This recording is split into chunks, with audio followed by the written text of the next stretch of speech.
Olá pessoal, bem-vindos ao nosso giro semanal sobre o mercado financeiro. Semana em que dois índices de inflação no Brasil registraram mais uma vez variação negativa. Enquanto isso, os Estados Unidos e Europa subiram mais uma vez a sua taxa básica de juros. Aqui no Brasil, nós tivemos a divulgação do nosso IPCA 15, considerado uma prévia da inflação oficial, e veio com uma queda de 0,07 pontos percentuais, abaixo daquilo que era esperado, uma alta de 0,03. Agora, nos últimos 12 meses, a nossa prévia da inflação acumula uma alta de 3,19%.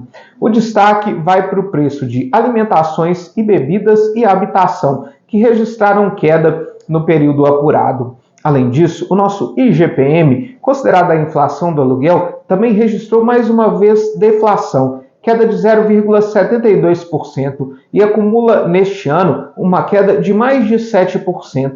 Mais uma vez, o principal destaque vai para os preços do atacado, que mais uma vez caíram forte. Isso mostra que a inflação no Brasil vem dando sinais de trégua e que a política monetária do Banco Central vem surtindo efeito.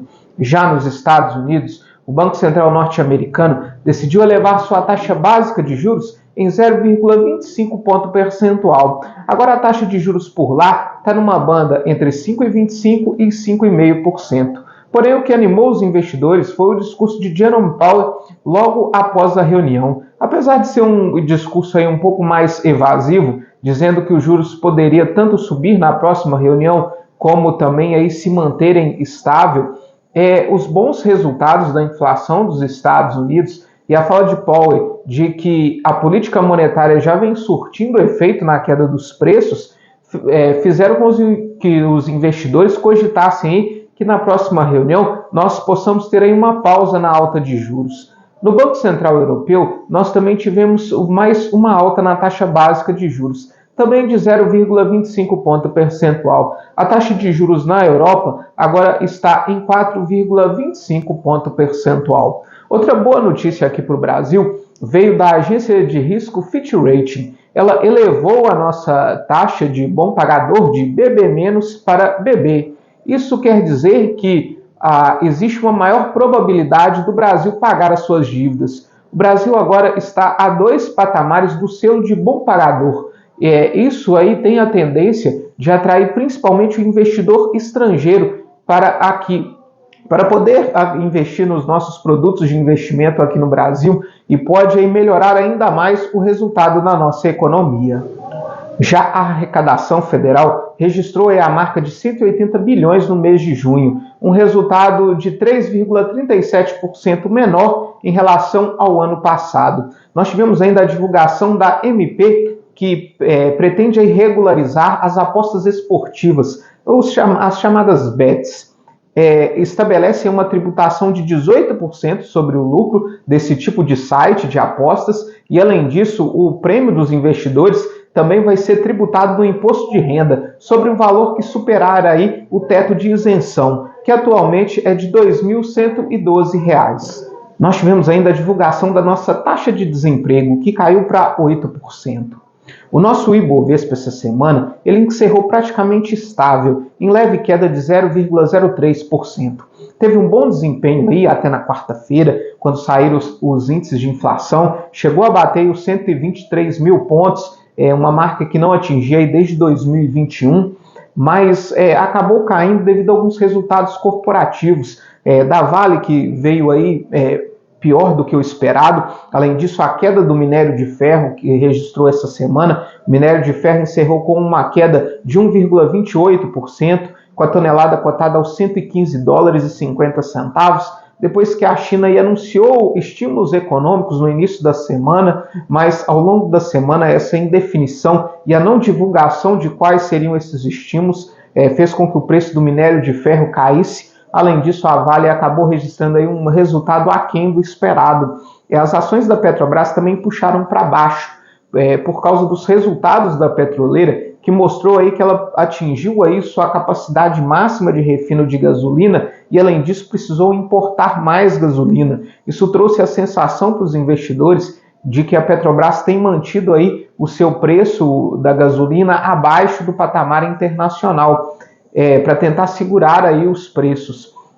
principalmente porque o petróleo mais uma semana registrou alta, encerra essa semana com uma alta de cerca de 2,18%, com barril Brent, referência para a Petrobras, cotado aos $80,73.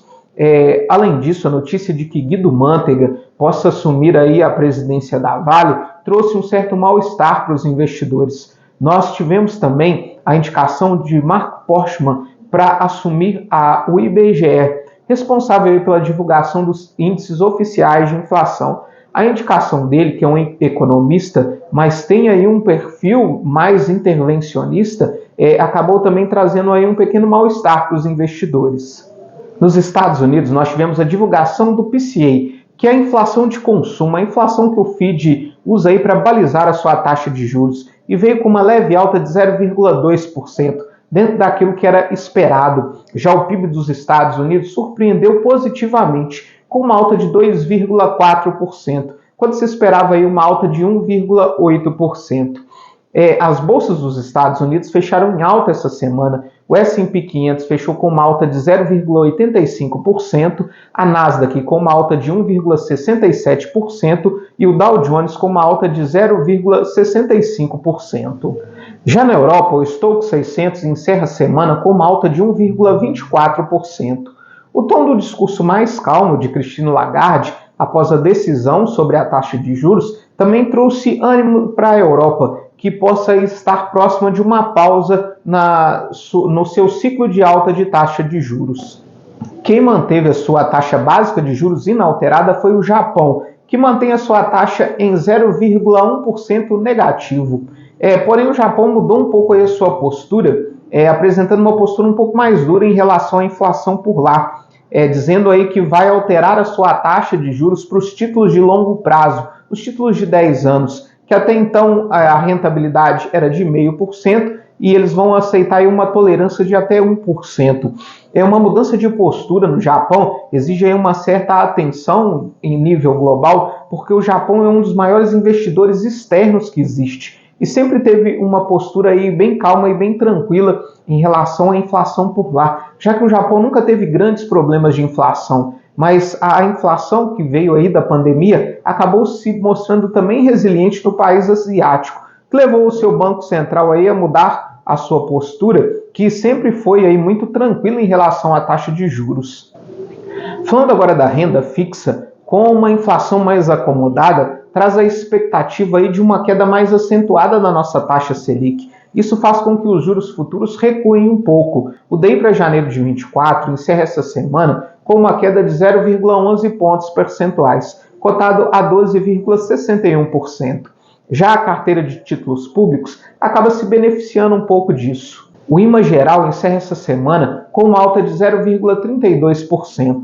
Já o IRFM, que mede aí os pré-fixados, encerra essa semana com uma alta de 0,28%. Para a semana que vem, nós temos a decisão de taxa de juros lá no Reino Unido. Nos Estados Unidos, nós temos a divulgação do payroll, que é o índice de emprego urbano por lá. Aqui no Brasil, nós temos o retorno do Congresso Nacional, depois do recesso de julho. Mas claro que todas as nossas atenções vão estar voltadas para quarta-feira, com a reunião do Copom, do nosso Comitê de Política Monetária, que deve iniciar aí o ciclo de queda da nossa taxa básica de juros. A grande expectativa fica por qual vai ser o corte na Selic. Até então se esperava aí uma queda de 0,25 ponto percentual, mas depois que diversos índices de inflação registraram resultado negativo nos últimos meses, fica aí a expectativa de que o Copom possa ser um pouco mais agressivo e iniciar esse ciclo de corte com uma queda de 0,5 ponto percentual. Muito obrigado e até a próxima semana.